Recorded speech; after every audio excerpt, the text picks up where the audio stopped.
reservations solely on the basis of religion is unconstitutional and is not permitted. Being fully aware of this legal position, the Siddaramaiah government, in a very calculated move to appease and send a message to its vote bank, has indulged in this constitutional misadventure. And this is being done at the behest, direction, patronage of the Congress party's topmost leadership, most particularly Rahul Gandhi. Before the commencement of the Lok Sabha election campaign, Rahul Gandhi went about the whole country speaking the same strain of thought that earlier Prime Minister Manmohan Singh had spoken about, that the minorities of the country have an exclusive and first right over the country's resources. This is the same strain of thought of Rahul Gandhi reflected in the Karnataka budget when Rahul Gandhi says, Jitna hak, utni abadi. Or the corollary to that, Jitna abadi, utna hak. The questions that the Bharatiya Janata Party would like to ask Siddaramaiah are these.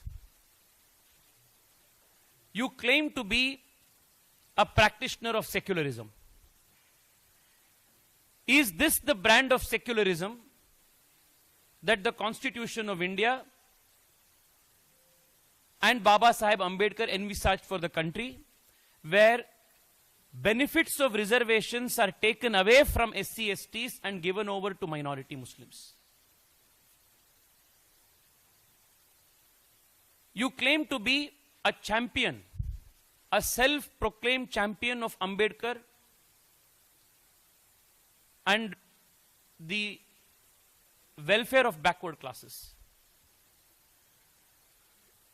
When the idea of reservations for minorities on the basis of religion was mooted during the framing of the Constitution, Baba Saheb Ambedkar had opposed this idea tooth and nail with these words.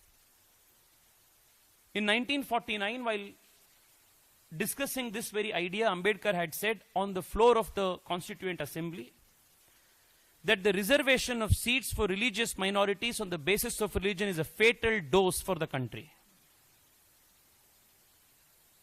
To divide a country on the basis of religion is dangerous and does not augur well for national unity and integrity. Reservations are meant to safeguard the interests of communities that have been historically subjected to discrimination and social injustice. Religion cannot be the basis of backward classes. If separate electorates and communal representation on the basis of religious identities were so vital, why then were they not claimed by Muslims when the Minto-Morley reforms or the Montague-Chelford reforms were on the anvil? The principle of reservation should be confined to minority communities that have been systematically discriminated against. Reservations on a purely religious basis would lead to the balkanization of India. This is how strong the opposition to religion-based reservations was even at the time of Dr. Baba Saheb Ambedkar. On one hand, the Congress party claims to be champions of backward classes, self-appointed custodians of rights of SCs and STs, claims to be the protectors of Dr. Baba Saheb's legacy, but in reality, this is the nature of politics that they pursue. Even earlier in 2004, the Congress government in Andhra Pradesh had proposed this 4% reservation in government tenders for Muslims. It was quashed by the Andhra High Court. The matter is now pending before the Supreme Court, before a constitutional bench. A similar misadventure by West Bengal High Court was also quashed by the West Bengal High Court. Even that matter is pending before the Supreme Court. This patently unconstitutional, prima facie illegal, act will be challenged in the court. The Bharatiya Janata Party will fight against this move inside of the assembly and outside of this assembly on the streets. We will raise this issue in the parliament. We will also protest against this outside of the parliament. We will fight and oppose this inside the courtrooms. We will take this fight to the people in the state of Karnataka.